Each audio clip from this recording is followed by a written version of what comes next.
ওয়াকফ আইনের প্রতিবাদে নরেন্দ্র মোদী ও অমিত শাহের কুশপুতুল দাহ করে বিক্ষোভ মিছিল দেখালো আন্দোলনকারীরা। লালগোলা থানার আইনমারি অঞ্চলের 3টি গ্রামের কয়েক হাজার মানুষ শুক্রবার ওয়াকফ আইনের প্রতিবাদে মানিকচক থেকে যশোইতলা পর্যন্ত শান্তিপূর্ণ মিছিল করে।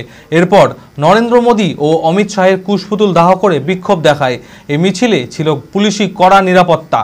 মানসিক স্বাস্থ্যের জন্য সবার আগে যে নামটি মনে ভেসে ওঠে, সুস্থ মনের ঠিকানা মনোবীক্ষণ।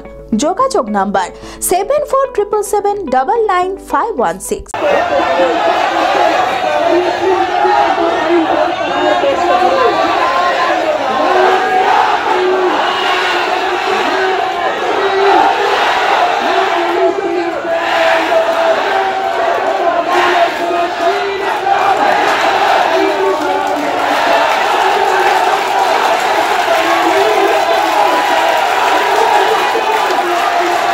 ওয়াকফ আইনের প্রতিবাদে নরেন্দ্র মোদী ও অমিত শাহের কুশপুতুল দাহ করে বিক্ষোভ দেখালো আন্দোলনকারীরা।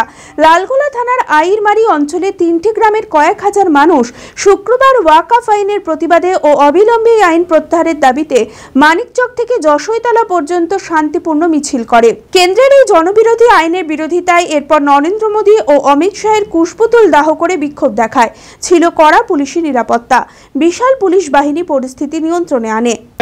আন্দোলন মূলত প্রত্যেকটা পাড়া, প্রত্যেকটা মসজিদ এবং প্রত্যেকটা গ্রাম থেকে শুরু করেছি। আমাদের মূলত এই আন্দোলনের একসঙ্গে হওয়ার কাজ করেছি আমরা আইনমারি হসপিটাল মাঠ থেকে, যেখানে সুষ্ঠুভাবে আমরা স্লোগান দিতে দিতে আইনের বিরুদ্ধে যে স্বৈরাচারী অত্যাচার আমাদের দেশের সরকার করছে তার বিরুদ্ধে সুস্থভাবে সংবিধান মেনে, আইন মেনে আমরা শান্তিপূর্ণভাবে পথ মিছিল করেছি এবং যশোইতলা মোড়ে এসে আমাদের এই মিছিল সম্পূর্ণ সুস্থভাবে শেষ করেছি। কোনো রকম বিদ্বেষ নয়, শান্তিপূর্ণভাবে এই আইন প্রত্যাহারের দাবি জানায় আন্দোলনকারীরা। এই জন্য আজকে পথে নেমেছি। কেন্দ্র সরকার যে ওয়াকফ আইন চালু করেছেন, এই আইনটাকে আমরা বাতিল করার জন্য আজকে আমরা পথে নেমেছি।